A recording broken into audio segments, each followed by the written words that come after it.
Hello and welcome to the State of the School Address. I'm Mr. Nichols along with Mr. O'Brien. We thought this year that we'd do the State of the School Address via video conference and be able to post it on our website so everybody can view it at their leisure.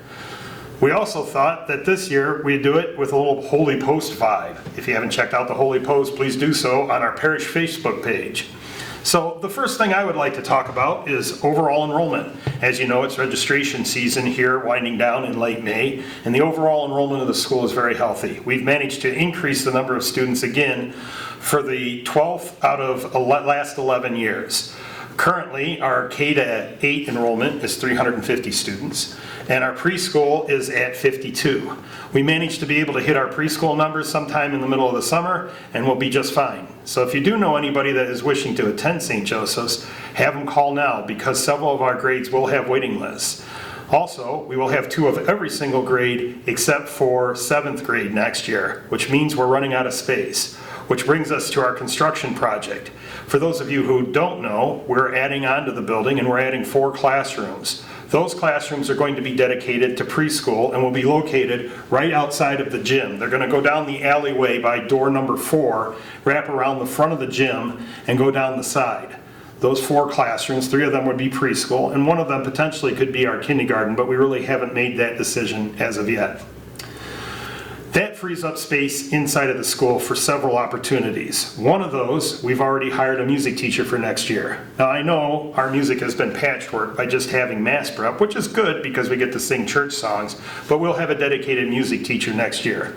First semester, we'll have kindergarten through 2nd grade music, accumulating in the Christmas concert, and then second semester we'll have 3rd through 5th grade music. That would accumulate in a talent show or some sort of concert at the end of the year. 6th, 7th, and 8th grade music will be by choice because the choir elective is returning next year, but I'm also happy to say that there's some other electives that we're looking to add on. One of those being a photography class. Another one for the 6th, 7th, and 8th grade is a potential web design class. Again, advanced art will also still remain along with the electives that we currently have. I'm also excited to say that Mr. Adwanski is putting together an advanced reader class for some of our upper level readers that are in the 7th and 8th grade. Now, that brings us to the overall academic and religious health of the school, and I'm going to turn that over to Mr. O'Brien. Thank you, Mr. Nichols.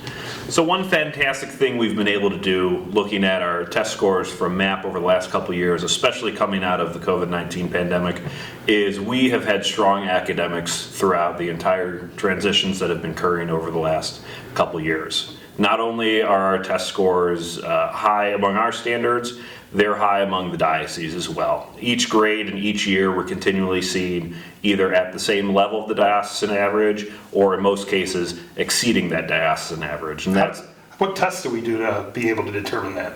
We use the MAP growth test to do that. We test all students 2nd through 8th grade in the fall, and then we also test 2nd through 7th grade in the spring. So we're able to see how much growth students are having throughout the year. Now that test is just a snapshot of where students are at. So one thing that we've been using the last 2 years is the IXL program. Teachers also had a professional development just before Easter of how to use that, and we've been able to utilize it in the classroom a lot, especially these last 2 months. That is something that gives us a better idea of what's happening between the 2 snapshots with MAP test. And it gives us confidence because it's showing the same thing. We're seeing high standards all throughout, but this also gives teachers the tools of rather than just going through the curriculum, it lets them see what students in their class might be struggling with a specific topic, or the opposite as well, is what students can go in a direction where they can excel more, where they can kind of take more self-guided learning both in school and outside of school as well. The students will have access to IXL at any point at school and also while at home. It's encouraging that we're seeing that continued growth. That's a part of our school improvement plan as well, working on our reading goal, and Mr. Nichols will talk about how we're looking to improve our virtue education through our religious goal as well. But it gives us a lot of confidence that not only are we achieving above diocesan standards, it lets us know that students are learning, students are growing, and they're achieving what they should be doing. And the best thing that MAP shows is it shows them college preparedness, and we see our students ready to succeed in high school and beyond. What about our religious standardized test? That's something that the students just finished up taking not that long ago. Yes, so our religious standardized test has just changed diocese-wide for the second year. We're using the ARC test now, and it gives us a very similar growth assessment like the MAP test. It lets the students know what knowledge, what faith belief that they have, and what kind of content that they know specifically with Catholicism, but also, like we were talking about, with virtues as well. Do they know how to be good, kind, caring people? And do they know how that's rooted in our Catholic faith as well? So we're looking at the results. We just finished the testing last week, and same thing. We're seeing that students are learning more about the faith. They're knowing the traditions of our church, but they're also knowing how to use that knowledge and skills in their day-to-day interactions. And that's something else to touch base on. Every 5 years, we have to be accredited by the Ohio Catholic Schools Accreditation Association of the state of Ohio. We submit 2 goals to them, and then they approve those goals. And our goals that we're currently working off of, one is a language arts goal to improve the overall language arts of the school, but we have to submit a religious goal, and our religious goal is an increased knowledge of the parts of the Mass. Now, the first 2 years that we are in our cycle, we've solely dedicated that particular working on the language arts goal. So the next couple of years, we're going to end up diving into and trying to improve student awareness and knowledge of the different aspects of the Catholic Mass. So expect that to be coming home over the course of the next 2 years through your students as we dive into the different parts of the Mass, the different traditions, the history of how the Catholic Church has evolved. Finally, what I wanted to touch base on is we're looking into a program. This isn't a guarantee for next year, but because we just started to look into it, it's called Education in Virtue. Education in Virtue is a Catholic program.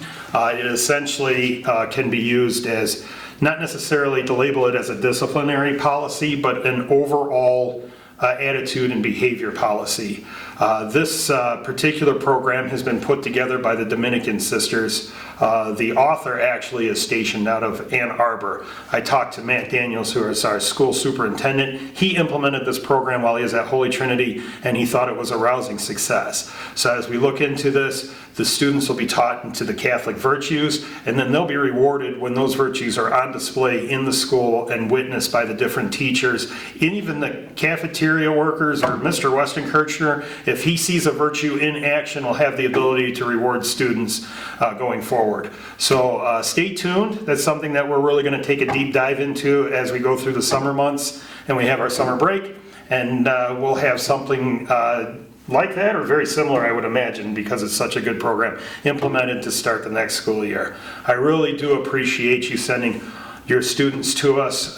We work tirelessly to make sure that they're educated, but not just educated in knowledge, but educated in faith, because really the true model of the school is the representation of Jesus Christ. So again, if you have any questions for myself or Mr. O'Brien, don't hesitate to contact the office. We're more than happy to talk on the phone, communicate via email, or if we need to set up a parent meeting, we're happy to do that as well. We're going to finish strong. We have 3 more weeks of school. Party in the parking lot at the end of the school year, which is always a good time for parents and everybody, or for parent volunteers and for the students. And then we have our graduation, and we'll see you next school year. I'm Mr. Nichols. This is Mr. O'Brien. And thank you so much for sending your students to the school. God bless.